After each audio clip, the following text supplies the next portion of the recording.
예, 계속해서 포항에서 전해드리겠습니다. 경북 동해안 지역은 오늘 오전에 빗방울이 떨어지는 곳이 있겠고 오후부터 차차 맑아지겠습니다. 오늘 아침 최저 기온은 12에서 15도, 낮 최고 기온은 16에서 20도로 낮겠습니다. 바다의 물결은 동해 전 해상에서 0.5에서 2m로 일겠습니다.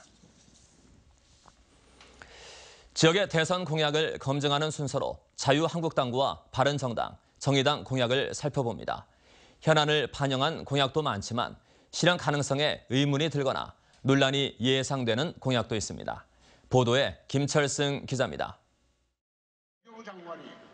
자유한국당 홍준표 후보는 크게 4개 분야에 걸쳐 15개의 공약을 했습니다. 탄소 소재 상용화와 3대 가속기 선도 사업 추진, 보령 울진 고속도로 등 국토 대동맥 구축 등입니다. 공약이 상대적으로 많고 신라환경보건특별법 제정은 이행이 안 된 18대 공약이기도 합니다.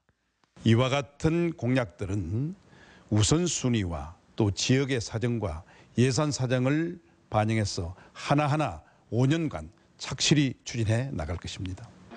바른정당 유승민 후보는 직접 권역별로 7대 공약을 밝혔습니다. 원전 추가 건설 중단과 철강 산업 경쟁력 강화, 양성자와 방사광 가속기 산업 지원 등입니다. 대부분 선명하지만 철강 경쟁력 강화 등은 무엇을 하겠다는 것인지 애매합니다. 공약을 보면은 우리 지역을 그 누구보다도 잘 안다는 것을 알 수 있고 또 그냥 얘기하는 것이 아니라 확실히 실천하겠다는 의지가 담겨 있는 그러한 공약입니다. 정의당 심상정 후보도 지역 7대 공약을 발표했습니다.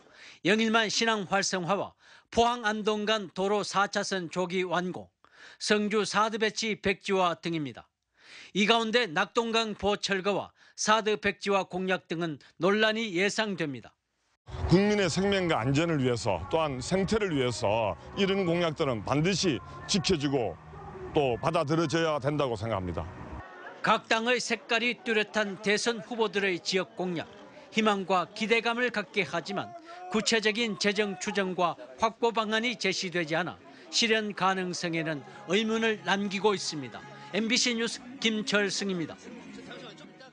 은행이 대출해줄 때 금융상품을 강매하는 이른바 꺾기에 대한 과태료가 어제부터 대폭 올랐습니다. 어제부터 시행된 은행 감독 규정은 꺾기에 대한 과태료 부과 기준을 대폭 상향해 꺾기가 적발되면 피해 경중이나 고의성을 따져 기준 금액 2,500만 원에 5에서 100% 범위에서 과태료가 부과됩니다. 종전의 과태료는 건당 평균 440만 원이었지만 개정 규정에 따르면 12배 가까이 올라갈 전망입니다. 5월 황금 연휴를 맞아 경상북도는 주말인 29일부터 다음 달 14일까지 16일간 도내 호텔과 음식 체험시설 944곳이 할인 행사에 참여하는 경북관광 대박앤세일을 진행합니다. 경주 엑스포 공원구와 포항문화 등 관광지 134곳은 무료 입장 혹은 30에서 50%, 숙박업체 301곳은 주중 50, 주말 30%를 할인합니다. 또 음식점 465곳은 평균 10%, 경주 보문 골프장 등 2곳은 숙박객에 한해 25% 할인 행사에 들어갑니다. 또 이 기간 동안 신라 달빛 기행 등 12개 시군에서 52개 축제와 관광 프로그램이 운영됩니다. 경상북도는 전국 최초로 지진방재 5개년 종합계획을 수립해 조직구와 연구 인력을 확충한 데 이어 재난 종류별로 대응 매뉴얼을 현장 중심으로 전면 개선했습니다. 우선 지진 동향을 3만여 명의 도민안심 SNS단에게 통보하고 TV 자막을 통해 송출을 유도합니다. 또 재난문자 발송 시간도 기존 8에서 10분을 4, 5분으로 단축하고 조기 경보도 내년까지 현재 절반 수준인 25초로 당길 계획입니다. 또 재해 위험도가 높은 안전등급 D 시설은 매달 한두 차례 이상 정기 점검을 강화합니다.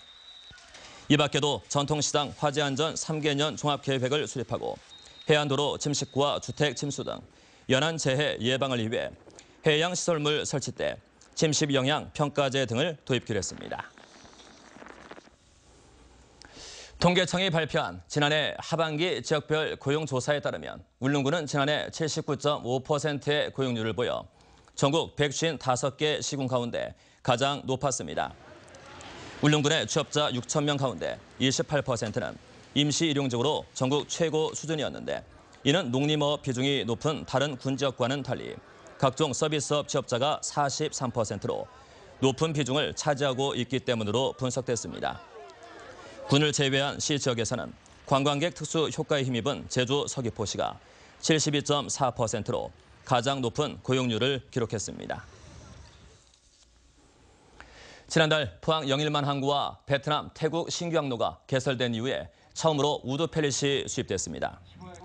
이번에 수입된 우드 펠릿은 지난 12일 베트남 호치민항에서 선적돼 8일 만에 영일만 항에 들어왔고 검역구와 통관 절차를 거쳐 강릉 영동 화력발전소로 입고됩니다. 포항시는 오는 2020년까지 영일만 항을 통해 11만 7천 TU 이상의 우드 펠릿을 수입하면 항만 이용료와 운송 수익 등 350억 원의 경제 효과가 있을 것으로 기대하고 있습니다.